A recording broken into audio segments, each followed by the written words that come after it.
Je vous ai attrapé quelqu'un qui a de l'expérience dans ce pays. Moi, je suis récent, quand même. 10 ans. 10 ans, machallah. Bientôt 10 ans. On va lui poser quelques questions très intéressantes, Inch'Allah. On va déjà commencer par Eid al-Adha. Comment ça s'est passé? Très bien. Alhamdoulilah, ça s'est très bien passé. Généralement, ça se passe bien. Et c'est vrai que ici, tout est fait tout est adapté pour l'Eid. Déjà, les vacances. On n'a pas à chercher des RTT ou à poser des vacances. On a su 5 jours de congé. Donc, un jour avant, le jour de Arafat, c'est férié. Ensuite, le jour de l'Eid, 3 jours du Eid, donc ça fait 5 jours au total. On a 5 jours de congé, c'est très bien passé. Donc la veille, on peut se préparer, acheter la bête, sacrifier le matin, juste après Salat al-Eid, et ensuite vaquer à nos occupations, voir la famille, les amis, etc., etc.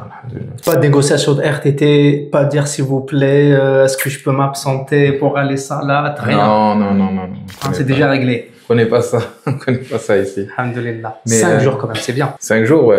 Ça va encore parce que des fois c'est 10 jours. Carrément. Et donc là, carrément, les gens ils peuvent partir. Ils peuvent faire une partie du Eid, le début du Eid avec la famille ici. Ensuite partir une semaine. Puis Dubaï, Thaïlande, Iran. Les gens ils voyagent. Ouais. C'est top. Et pour les étrangers qui fêtent pas l'Eid, 10 jours, ils partent chez eux. Ils rentrent, je connais des gens qui sont partis au Kenya, ils partaient au Soudan, des collègues, même en France, en Europe, voilà quoi. Magnifique. Ça fait des vacances pour tout le monde. Salat al-Eid, c'était à 6 h du matin. 6 h du matin, oui. On enchaîne après. On enchaîne après, donc il y a la prière, ensuite il y a le prêche, et ensuite on fait le sacrifice soit chez soi, soit on va directement à l'abattoir pour acheter. Par contre, je crois que quand tu vas directement à l'abattoir, juste après la salat, tu attends beaucoup. Il y a trop de monde, moi j'ai été. Il y a du monde.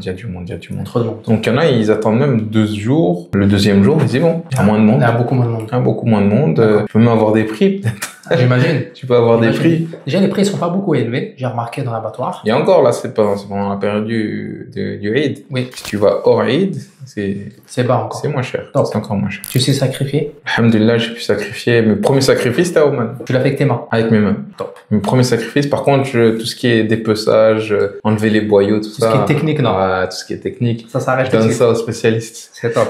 J'amène la bête du coup chez le boucher et lui il me découpe pour 3 rials, il te découpe toute la bête. Pour 7,50 €. Exactement, à peu près. Pas beaucoup. À peu près. On découpe, on te donne une partie en cadeau. J'ai vu sur ta vidéo, tu peux mettre des box pour les nécessiteux, tu peux donner à tes voisins. Et voilà, généralement une bête entière, on va pas la manger tout seul.